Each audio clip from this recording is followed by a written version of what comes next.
জ্ঞান ফিরলো 10:30টার সময়। মানে আপনার যখন অ্যাক্সিডেন্ট হয় আপনি জানেন না আমি কিছু জানি না, কিভাবে হলো কি করে হলো কিছু জানেন না? কিছু জানি না। আমি খালি গাড়ি থেকে নেমেছি, এইটুকু আমি জানি। হ্যাঁ, দিয়ে? রামপুরহাটে বললো তোমার পা শিরা কেটে গেছে, পা কেটে বাদ দিতে হবে। হুম। খুব দুঃখ লাগে যে আমি আত্মহত্যা করে দেবো, এটা ভালো লাগে না না ও করবেন না। আসসালামু আলাইকুম। আপনারা আমার সামনে যে ব্যক্তিটিকে দেখতে পাচ্ছেন, তিনার সঙ্গে কিছুদিন আগে একটা বড় সড়ো রাস্তায় দুর্ঘটনা হয়, যার ফলে তার একটি পা কেটে বাদ দিতে হয়। তো আপনারা হয়তো সবাই বুঝতে পারছেন যে হঠাৎ করে কোনো একটা মানুষের যদি পা কেটে বাদ দিতে হয় তাহলে তিনি কতটা অসহায় হয়ে পড়বেন। তো আমরা এই দাদার কাছে এসেছি, দাদার কাছেই জানবো যে এই দুর্ঘটনা কিভাবে হলো।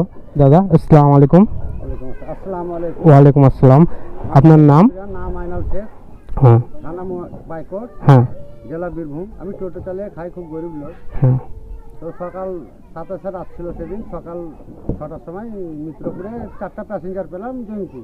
তো জঙ্গিপুর ওরা মাছের ব্যবসা করে, হ্যাঁ জঙ্গিপুরে ওদেরকে নামিয়ে আমি বলি আর বাড়ি যাবো না, তাহলে আমার শ্বশুর বাড়ি যাবো ঔরঙ্গাবাদ। আসছিলাম অজগর পাড়ায়, আমার পিক আপটা বন্ধ হয়ে গেল।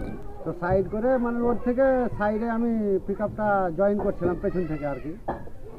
তো একটাও গাড়ি ছিল না দেখলাম। তারপরে কিছুক্ষণ পর দেখছি, আমি আর কিছু বুঝতে পারিনি। 6:30টার সময় হ্যাঁ জঙ্গিপুর হসপিটালে আমাকে ভর্তি করেছে অজগর পাড়ার ছেলেগুলো। আমার জ্ঞান ফিরল 10:30টার সময়। মানে আপনার যখন অ্যাক্সিডেন্ট হয় আপনি জানেন না আমি কিছু জানি না, কিভাবে হলো কি করে হলো কিছু জানেন না? কিছু জানি না। আমি খালি গাড়ি থেকে নেমেছি, এইটুকু আমি জানি। হ্যাঁ যে গাড়ি থেকে নেমে আমি পিক আপটা লাগাচ্ছিলাম। হ্যাঁ তারপরে কি হয়েছে আমি কিছুই জানি না। হ্যাঁ তারপরে আমার জ্ঞান ফিরছে 10:30টার সময়, তখন আমি হসপিটালে। হ্যাঁ আমার বাড়ির লোক দেখলাম কি এসছে, হ্যাঁ খুব ব্যথা করছে পায়ে। তো হসপিটালে ডাক্তার বললো তোমাদের পেশেন্টের অবস্থা খুব খারাপ।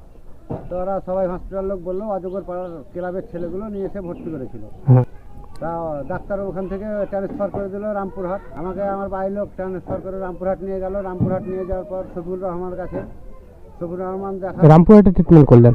হ্যাঁ রামপুরহাটে ট্রিটমেন্ট করলো। হ্যাঁ, দিয়ে? রামপুরহাটে বললো তোমার পা শিরা কেটে গেছে, পা কেটে বাদ দিতে হবে। হ্যাঁ হ্যাঁ তো বাড়ির লোক যা বুঝতে পারছেন আমার বয়সে এরকম, আমার বাড়ির লোক সব দুঃখিত কি এই অবস্থায় কান্নাকাটি করে সব। হ্যাঁ হ্যাঁ তারপর ডাক্তার বুঝালো যে পাটা কাটলে সুস্থ থাকবে, না হলে পুরো মরে যাবে ও। হ্যাঁ হ্যাঁ বুঝালো, হ্যাঁ। কষ্ট লেগেছিল পাটা, হ্যাঁ মানে রড কেটে গেছে ভিতর ভিতর, হাড় ফাড় সব পচে গেছিল। যে পাটা কাটার কথা বললো শফিউর রহমান, পা কাটলো। ও পা কাটার পরে আমাকে ডিসচার্জ করলো।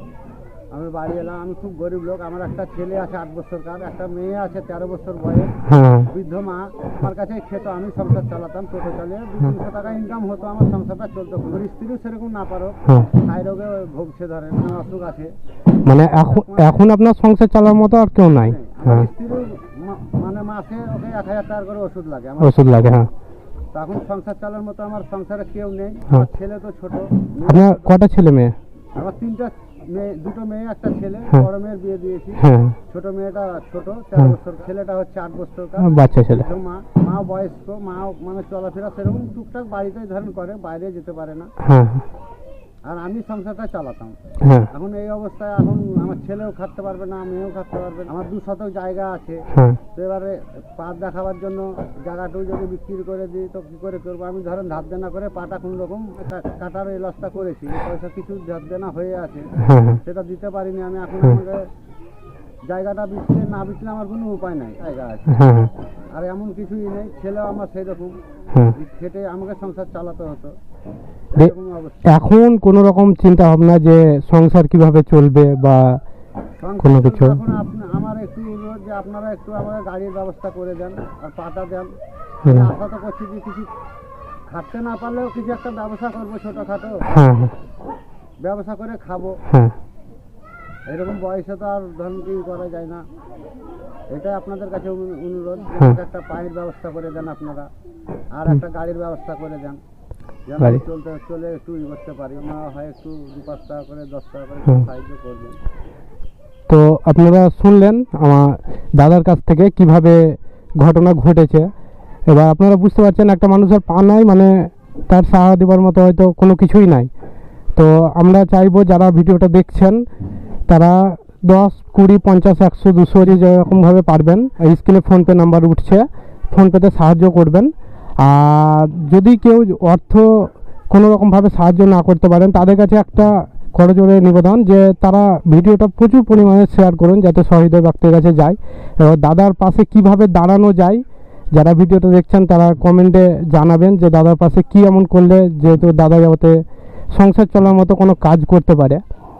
আর দাদা যদি আপনার কাছে সরাসরি কেউ দেখা করতে যায় কিংবা আপনার কন্ট্যাক্ট করতে চায়, যোগাযোগ করতে চায়, তো কোথায় আসতে হবে? আপনার ঠিকানাটা আরেকবার বলেন। ঠিকানা হচ্ছে আপনার গ্রাম হচ্ছে দাসুরা, হ্যাঁ। শেখ আমার নাম, হ্যাঁ, পাইকর থানা, আমার পাইকর থানা, তাই করুন। জেলা বীরভূম। হ্যাঁ, তো যাই হোক, যারা ভিডিওটা দেখছেন প্রচুর পরিমাণে শেয়ার করুন, অসহায় দাদার পাশে দাঁড়ান। তো যাই হোক দাদা, আজকে আমরা এলাম আর দেখে গেলাম, আবার যত তাড়াতাড়ি হোক আমরা আসবো। এটা আমাদের তরফ থেকে সামান্য কিছু। আর স্ক্রিনে দেওয়া নম্বরে আপনারা যে যাই পারবেন 5, 10, 15, 20 নিজের সামর্থ্য অনুযায়ী টাকা দেন। আর আপনার কিছু বলা আছে তো বলেন। খুব দুঃখ তো আছে, আমি মানে পাটা কেটে গেল এই অবস্থা। আমি রাজমিস্ত্রির কাজ করতাম আগে, হ্যাঁ, তা কষ্ট করে আমি টোটোটা চাললাম যে ছেলে ফেলে মানে ছোট ছোট ছেলে বিকাশ গেলে বাবা করতো না করতো, স্কুল ফিস্কুল যাওয়া অসুবিধা, হ্যাঁ, ছেলেটা যেত না, হুম, বাবা রে। তা আমি বলে টোটোটা কিনলাম, টোটোটা চালাতাম, পুরোনো একটা টোটো কিনেছিলাম, হুম, গরিব লোক আমি। তা টোটোটা চালাতাম, আমি ভাবতে পারিনি এরকম মানে 27 রাত ছিল সেদিন, মানে সকালবেলা এরকম ঘটনা ঘটে গেল। তার জন্য আমাকে খুবই দুঃখ। আমি তো মানে সবসময় কান্নাকাটি করি, বাড়িতে আমাকে আমার লোকে বুঝায় হ্যাঁ, যে কী হবে, আল্লাহ যেটা দিয়ে সেটা দিতে হবে, এখন মানতে হবে, ভাগ্যে ছিল। হুম। খুব দুঃখ লাগে যে আমি আত্মহত্যা করে দেবো, এটা ভালো লাগে না না, ওগুলো করবেন না। আর ভিডিওটা একটু শেয়ার করুন। শেয়ার করবেন। হ্যাঁ, আর আমরা আছি দাদা, সব সময় আছি আপনার সঙ্গে। আমাদের যোগাযোগ নাম্বার আপনাকে দিয়ে যাবো, আপনি সব সময় যোগাযোগ করতে পারেন। আর আমরা খুব তাড়াতাড়ি, যত তাড়াতাড়ি সম্ভব আবার আপনার কাছে আসবো, যতটাই কালেক্ট করতে পারি আপনার হাতে তুলে দেওয়ার চেষ্টা করবো ইনশাআল্লাহ। ভিডিওটা একটু শেয়ার করবেন, Share ভালো লোকের কাছে পৌঁছে দিবেন। আর পাটা আমার একটু ব্যবস্থা করেন, আর একটা গাড়ি দেওয়ার ব্যবস্থা করেন। গাড়ি বলতে কেমন গাড়ি? এই যে এইগুলো চলে, ঠিক আছে, ইনশাআল্লাহ ওগুলো ব্যবস্থা করবো। আর কিছু কাজ কাম হ্যাঁ, কাজে ব্যবস্থা একটা বসে কাজগুলো আপনারা সবাই যারা ভিডিও দেখছেন সবাই জানাবেন যে কি এমন কাজ বসে বসে কাজ করার মতো ব্যবস্থা। ব্যবস্থা দেন, একটা বসে কাজ করার মতো যেন কাজ করতে পারি, সেই কাজগুলো একটা দিবেন আমাকে, ঠিক আছে, যেন সংসারটা চলে আমার। ঠিক আছে, ঠিক আছে। আমরা খুব তাড়াতাড়ি আসবো। আপনি ভালো থাকবেন, সুস্থ থাকবেন। আসসালামু আলাইকুম।